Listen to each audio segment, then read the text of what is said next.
ఇది ఒకటి చెప్పించారు. ఈ నెంబర్ రాస్తున్నప్పుడు నువ్వు పాట రావాలి. 27 64 క్యూబ్స్.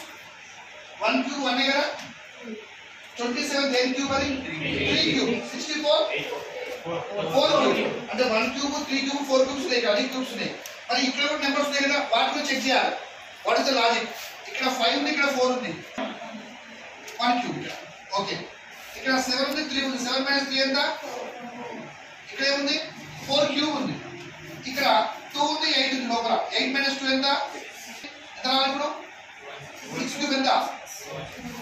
2 1 6. ఇది ఆన్సర్. ఇది కూడా చెక్ చేయండి.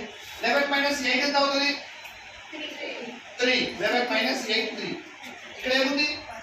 3 క్యూబ్ ఉంది. అంటే అన్ని క్యూబ్ అన్నమాట. 1 క్యూబ్ 3 క్యూబ్ 4 క్యూబ్ 6 క్యూబ్. అంటే ఏం చేసుకోవాలి లాజిక్ అంటే బయట ఉన్న నెంబర్స్ ని మైనస్ చేసి క్యూబ్ చేసిండు, మైనస్ చేసి క్యూబ్ చేసిండు, మైనస్ చేసి క్యూబ్ చేసిండు. అంటే దీంట్లో తీసేసిండు. 4 వచ్చింది, లోపల 4 క్యూబ్ తీసుకున్నాడు. ఇక్కడ 1 వస్తే 1 క్యూబ్ తీసుకున్నాడు, 3 వస్తే 3 క్యూబ్ తీసుకున్నాడు, 6 వస్తే 6 క్యూబ్ తీసుకోండి. అలాంటి క్వశ్చన్ పక్కన ఒకటి రాసిన. ఇవి మీరే ఫిల్అప్ చేయండి, ఆన్సర్ మీరే ఫిల్అప్ చేయండి. ఆ విధంగా ట్రై చేయండి. అంటే రేపు ఎగ్జామ్ మనం మహా ఎక్కువ అంటే ఈ నెంబర్ మార్చడం అంతే.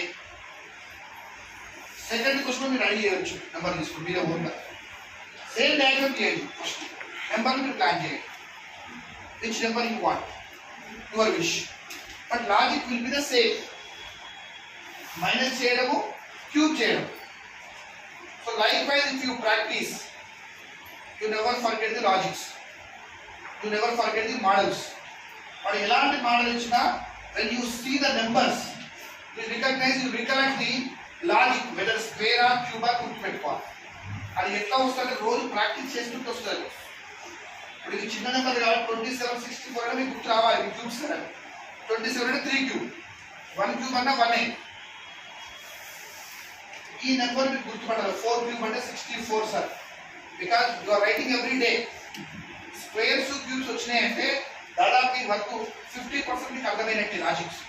Very very easy. ఈ క్వశ్చన్ రెడీ చేయండి, రెండో క్వశ్చన్ ప్రిపేర్ చేయండి. సెకండ్ క్వశ్చన్ ఇలాగే